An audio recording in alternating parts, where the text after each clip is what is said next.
আসসালামু আলাইকুম রহমতুল্লাহি ওয়াবারাকাতুহু।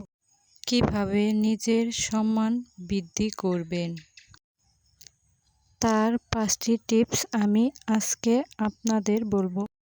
নাম্বার 1, সবসময় পরিষ্কার ও রুচিশীল পোশাক পরিধান করবেন।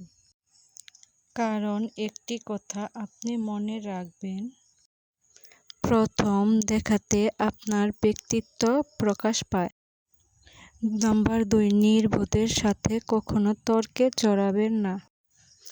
আপনি তাকে যতই বোঝান সে কখনো বুঝবে না। মনে রাখবেন, যার হয় না 9, তার হবে না 90। নাম্বার 3, নিজের একটা পার্সোনাল বাউন্ডারি তৈরি করুন, যে বাউন্ডারিতে সবাইকে সবসময় প্রবেশ করতে দেওয়া যাবে না। নাম্বার 4, যেখানে আপনার কদর করা হয় না, আপনাকে গুরুত্ব দেওয়া হয় না, সেখানে আপনার থাকার কোনো প্রয়োজন নেই। চলে আসুন, কিন্তু হাসি মুখে, যেন কেউ বুঝতে না পারে। নাম্বার 5, আপনার মনে কি ঘুরে তা সব সময় মানুষকে বুঝতে দিবেন না। কথা কম বলে নিজের কাজের মাধ্যমে নিজের পরিচয় দিন, কথায় না।